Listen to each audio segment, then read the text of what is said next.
It's hard to believe they said it right to my face. My own son and daughter-in-law, sitting across my living room, telling me, their mother, that it was time for me to leave my home. They didn't even soften it.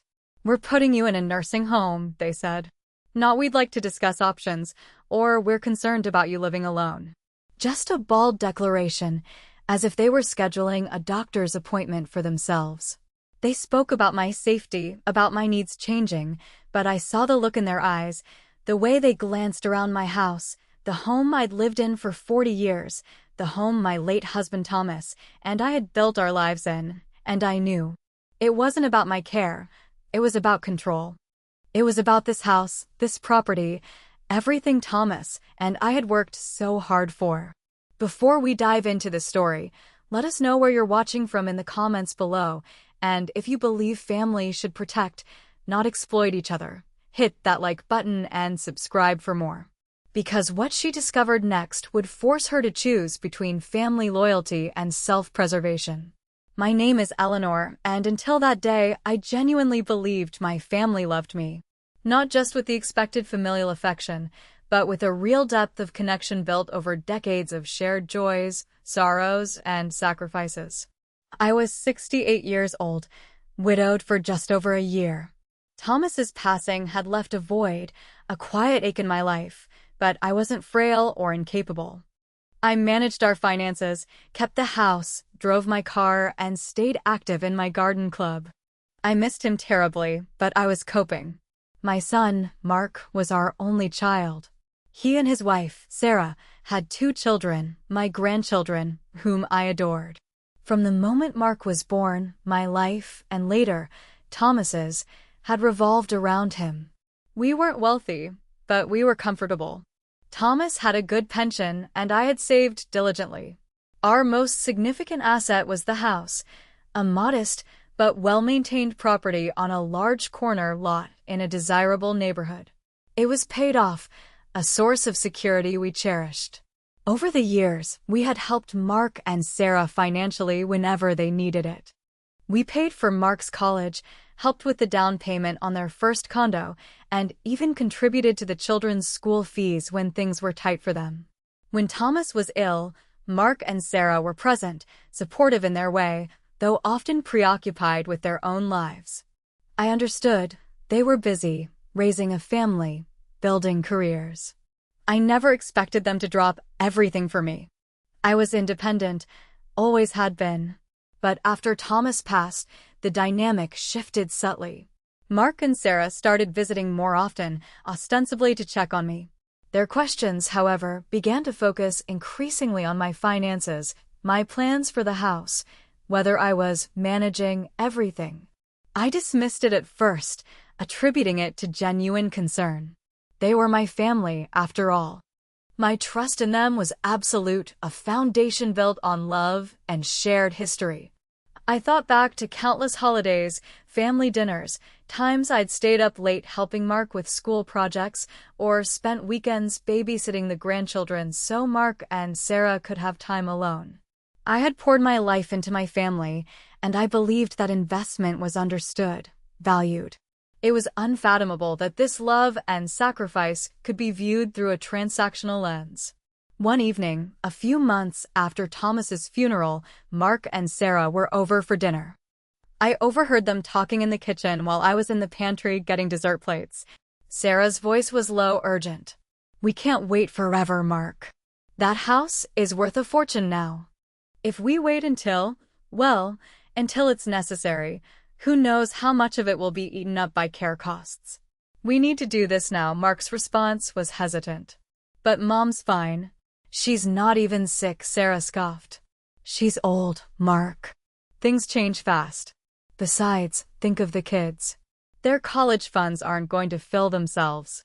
This is the easiest way. A nice place for her, and we get the equity." My hand froze on the pantry door. A cold dread snaked through me. Equity? Care costs? They were discussing my home, my future, as if I were a problem to be solved, an asset to be liquidated. It wasn't about my well-being, it was about money. My own son and daughter-in-law were calculating my value in real estate terms. That conversation, overheard in the casual comfort of my own home, was the first hairline fracture in the foundation of my trust. I closed the pantry door quietly, my heart hammering against my ribs. I walked back into the dining room as if nothing had happened, forcing a smile, serving the pie. But inside, I felt a profound chill. The sweetness of the dessert turned to ash in my mouth. The conversation I overheard in the kitchen was a shock, a betrayal I couldn't immediately process. It was a seed of doubt planted in fertile ground, nurtured by the subtle shifts in Mark and Sarah's behavior that followed. Their visits became less about spending time together and more about assessing my capabilities, or perceived lack thereof. They'd point out minor issues, a light bulb I hadn't changed yet, a slightly dusty shelf, a meal that wasn't perhaps as elaborate as usual. Each observation, framed as concern, felt like an indictment. "Mom, are you sure you're managing okay? This house is a lot of work. Maybe it's time to think about something smaller, something easier." The pressure was insidious.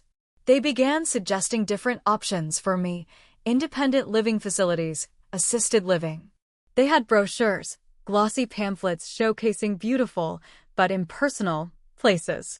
They talked about community, about having help on hand, never mentioning the substantial costs involved, costs that would, presumably, necessitate selling my house. I would nod, listen, offer vague responses. My mind was still reeling from that overheard conversation. Could they really be planning to force me out? To take my home? The idea was so monstrous, so contrary to everything I believed about family, that I initially tried to rationalize it away. Maybe I misunderstood. Maybe they were just worried. Maybe the stress of Thomas's death had made me paranoid. But the feeling of unease persisted, a knot tightening in my stomach. I started paying closer attention to their words, their expressions. I noticed the covetous way Sarah looked at my antique furniture, the dismissive wave of Mark's hand when I talked about repainting the guest bedroom. It wasn't just about my future living situation, it was about the tangible assets within the house itself. My first, almost instinctive, defensive action was small but significant. The day after they first brought up assisted living, I went to my safe deposit box at the bank. I retrieved the physical deed to my house, my late husband's will, my own will, and all our crucial financial documents. I brought them home and placed them in a small, fireproof box I kept hidden in the back of my closet, not trusting them to the usual drawer where they'd been kept for years. It felt almost theatrical, this act of securing documents from my own son, but the chill of distrust had settled deep within me. I knew, with a growing certainty, that I couldn't leave anything to chance. This wasn't just about future plans anymore, it was about protecting myself from the people who were supposed to protect me. The pressure from Mark and Sarah escalated steadily after my quiet act of securing my documents. They moved beyond subtle suggestions and into active persuasion. Sarah would call daily, asking pointed questions about my energy levels, my memory, whether I'd remembered to take my vitamins. Mark would drop by unannounced, supposedly to fix something, but his real purpose felt like surveillance. He'd comment on the state of the garden, "Looks like a lot for you to handle, Mom," or the dust on the blinds. They were building a case, fabricating evidence of my supposed decline. They started bringing up hypothetical scenarios. "What if you fell, Mom? How long would you lie there? You really should have someone checking on you more regularly." Their tone was increasingly patronizing, designed to make me feel vulnerable and incapable. At the same time, they began pushing specific nursing homes. Not just any places, but ones they had researched, places that, according to them, offered excellent care and financial flexibility. The financial flexibility part was the key, I realized. They weren't looking for a place I could afford comfortably on my own. They were looking for places where the cost would quickly justify liquidating my assets, primarily the house. My unease solidified into quiet determination. I knew I couldn't confront them directly yet. I didn't have proof that would stand up to their denials, and I feared they would only increase their efforts if they knew I was onto them. I needed to be smart. I started documenting everything. I bought a small notebook and began jotting down the dates and times of their calls and visits, the specific phrases they used, the concerns they raised, the names of the facilities they mentioned. I started saving their text messages and emails, which were becoming increasingly insistent. I even downloaded a call recording app onto my phone, though using it felt foreign and slightly illicit. This methodical process of evidence gathering was a quiet rebellion, a way to regain control in the face of their manipulation. It also felt incredibly lonely. I couldn't talk to my friends about it. It felt too shameful, too unbelievable that my own son would behave this way. Then came a moment that erased any lingering doubt. Mark and Sarah arrived one afternoon, visibly agitated. They sat me down and showed me some papers. They were documents for a power of attorney, designating Mark as my financial and medical proxy. "It's just a precaution, Mom," Mark said, trying for a reassuring tone that didn't quite reach his eyes. "In case anything happens." "It'll make it easier for us to help you," Sarah added. "It just makes sense to have everything in order." The lawyer said it's standard. I took the papers, my hands trembling slightly. I saw clauses that would give Mark immediate control over my bank accounts, the ability to make decisions about my property, even consent to medical treatments without consulting me. It was a complete surrender of my autonomy. This wasn't a precaution, this was a takeover. I looked from the predatory gleam in Sarah's eyes to the strained, avoiding gaze of my son. This was it. They weren't waiting for me to need help, they were actively trying to seize control. My fear turned to a cold, hard anger. I calmly folded the papers. "Thank you for bringing these," I said, my voice steadier than I expected. "I'll look them over." I did not agree to sign them. Their faces fell slightly, but they recovered quickly, urging me to do it soon, for my own good. After they left, I didn't just look over the papers. I called the friend who had mentioned her lawyer handled elder care issues. I made an appointment for the following week. I knew then that I wasn't just protecting my assets. I was fighting for my independence, my dignity, my life as I wanted to live it. The strategic preparation had begun. The meeting with the lawyer, Mr. Harrison, was a turning point.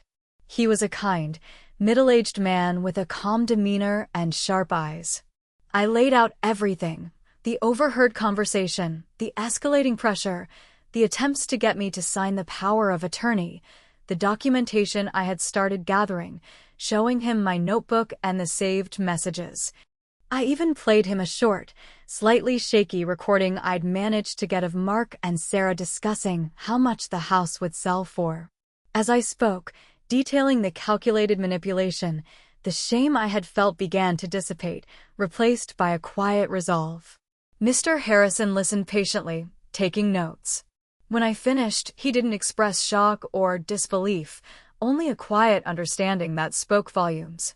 "Mrs. Miller," he said, using my late husband's surname, which somehow felt grounding, "what they are attempting is unfortunately not uncommon. It's financial elder abuse, and it's illegal." Hearing him say the words, giving a name to their actions, was validating and horrifying all at once. He explained my rights clearly and methodically. As long as I was deemed mentally competent, which I very clearly was, I had the absolute right to make my own decisions about my finances, my property, and where I lived.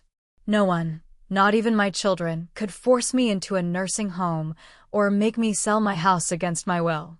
He looked over the power of attorney documents they had given me. "These," he said, tapping them with a pen, "would have given Mark near total control. It was wise not to sign them." He advised me on the steps I needed to take immediately. First, I needed to secure my financial accounts, perhaps setting up new ones with different banks, ensuring Mark and Sarah had no access or signatory rights. We discussed revising my will and creating a trust that would outline my wishes and protect my assets, specifically excluding Mark and Sarah from inheriting the house should I choose not to sell it myself. He also advised me to consider a new power of attorney, one designating a trusted friend or a professional fiduciary, someone completely independent of Mark and Sarah. We talked about the house itself. Mr. Harrison confirmed its market value based on recent sales in the neighborhood. It was substantial, more than enough to provide for my needs for many years, even if I decided to move somewhere smaller and easier to manage.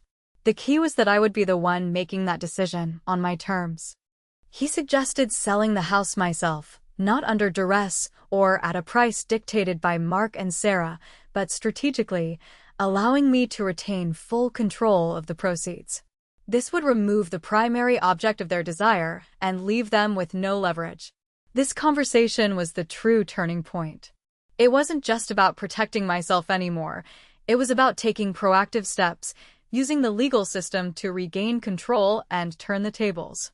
The smoking gun wasn't a single document, though their power of attorney attempt came close. It was the cumulative evidence of their pattern of behavior, the overheard words, the insistent pressure, all of which Mr. Harrison assured me was actionable. I left his office feeling lighter, but also intensely focused. The fear was gone, replaced by a quiet resolve and a clear plan. I had found my legal weapon, and I was ready to acquire the rest of the tools I needed. Mark and Sarah, meanwhile, continued their pressure campaign, seemingly oblivious to the fact that I was no longer a passive target, but a strategic opponent. They were overconfident, convinced that my quiet nature meant I would eventually yield to their demands. They made a crucial mistake. They underestimated me. Over the next few weeks, I meticulously followed Mr. Harrison's advice, executing my counter-strategy in quiet precision. I felt like a spy in my own home, operating under the radar. My daily routine appeared unchanged, but beneath the surface, a complex plan was unfolding. I opened a new bank account at a different branch, slowly transferring the bulk of my funds from the old accounts that Mark and Sarah knew about.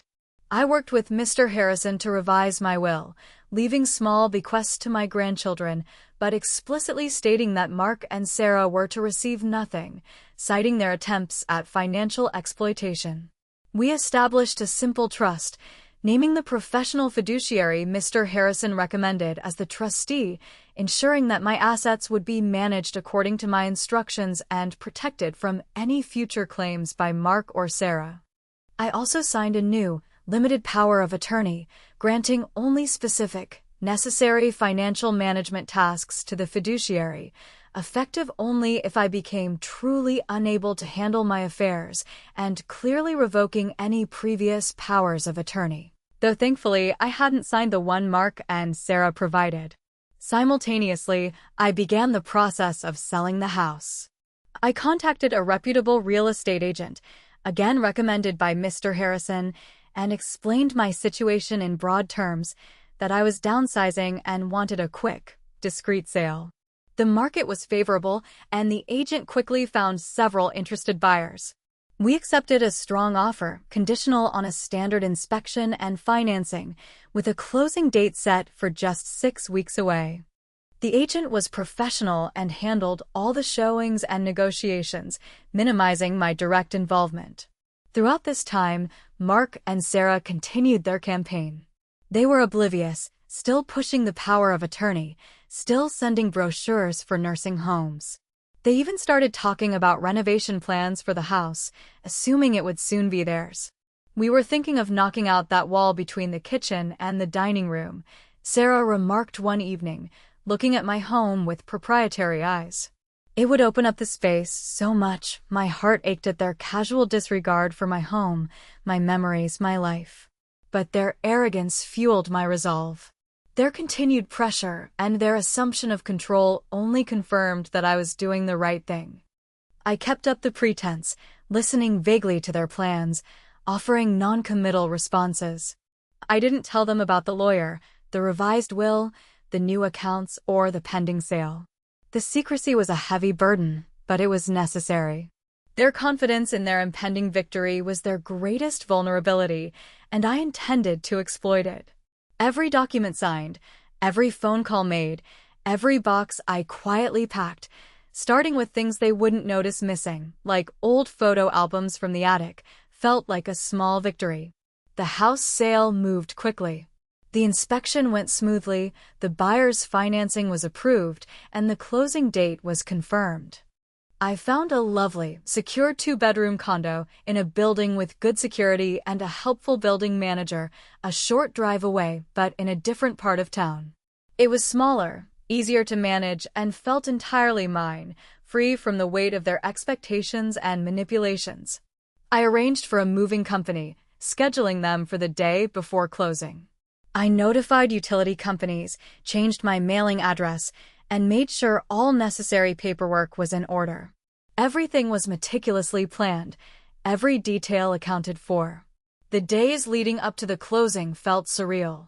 I walked through the rooms of the house, filled with memories of Thomas and Mark's childhood, acknowledging the sadness of leaving, but also the exhilarating sense of liberation. This house, the symbol of their greed, was becoming the key to my freedom. Mark and Sarah remained completely in the dark, their overconfidence a thick veil. They called the week before closing, suggesting they come over to help me sort through some things, code for going through my belongings and probably looking for valuables. I politely declined, saying I wasn't ready yet. They pushed, but I held firm. I had spent months being pushed. Now it was my turn to set the boundaries. The day before the movers came, I placed a large, sealed envelope on the kitchen counter, addressed to Mark and Sarah. Inside were copies of the necessary legal documents, a letter from Mr. Harrison formally notifying them that I had revised my will, establishing a trust that excluded them, and that I had sold the house and would be moving. It stated that any further attempts to contact me regarding my finances or living situation should be directed to Mr. Harrison's office. It was polite, firm, and left no room for negotiation. The day of the move arrived. It was quiet, efficient, and surprisingly emotional. As the movers loaded the last boxes, I did a final walkthrough of the empty house. It felt like closing a chapter, not just on living here, but on the life I'd had with Thomas and the family dynamic that had become so painful. I drove away without looking back, heading towards my new beginning. The closing on the house happened later that afternoon. Mr. Harrison handled everything. The funds from the sale were transferred into the secure trust account we had set up. The house that Mark and Sarah had coveted, the house they believed would solve all their financial problems, was legally no longer mine, and its value was beyond their reach. I didn't witness their reaction firsthand, but I knew the approximate time they usually stopped by on a Friday. I imagined them arriving, perhaps with another brochure or another set of papers, pulling into the driveway expecting to find me there, frail and susceptible. Instead, they would have found an empty house, perhaps a sold sign out front if the agent hadn't taken it down yet, and the envelope on the kitchen counter if they managed to get inside. The reality of what had happened must have hit them like a physical blow. The house was sold. I was gone. Their plans, their calculations, their entitlement, all of it had dissolved into nothing. They called my phone repeatedly that evening. I let it ring, watching the screen light up with their names, feeling nothing but a quiet sense of detachment. Then the texts started. Angry, disbelieving messages demanding to know what I had done, accusing me of being cruel, crazy, ungrateful. Sarah threatened legal action. Mark accused me of abandoning them, of betraying the family. I didn't respond to any of them. Mr. Harrison had advised me not to engage directly. Any communication should go through him. I forwarded the texts and kept the call log. Their panic was palpable, a stark contrast to my own newfound peace. They had lost control and they were flailing. The truth, of course, began to surface among the extended family and a few mutual friends. Not from me, but likely filtering out from Mark and Sarah's desperate attempts to garner sympathy and paint me as the villain. Your mother sold the house right out from under us. I could imagine them saying. But without the house, without control over my money, their narrative held little weight. Some family members, those who had perhaps enabled or quietly supported Mark and Sarah's expectations, were shocked or awkward. Others, particularly a few cousins and my closest friend who I had confided in, understood and offered quiet support. Mark and Sarah continued their attempts to contact me for a while, calls, texts, even showing up at my old bridge club trying to find me. But Mr. Harrison sent them a formal cease and desist letter, warning them against harassment. Faced with the legal consequences of their actions and the stark reality that their source of perceived wealth had evaporated, their efforts eventually tapered off. The game was over, and they had lost. I sit now in my new living room. It's smaller than my old one, but it feels spacious, filled with sunlight and a profound sense of security. The sale of the house went through without a hitch, the funds safely managed according to my instructions. Mark and Sarah received nothing. Their inheritance lost the moment they chose greed over family. They faced the consequences of their actions, not prison or ruin, but the loss of what they felt entitled to, and perhaps, more significantly, the permanent fracturing of our relationship. My boundaries are firm now, non-negotiable. There is no reconciliation. The trust is broken beyond repair. But there is also no fear. I am safe, independent, and in control of my own life. The quiet victory isn't just about keeping my money. It's about reclaiming my dignity and finding peace in my own strength. Thanks for watching till the end. If you enjoyed this story, give this video a like if you haven't already, and subscribe for more stories about standing up for yourself.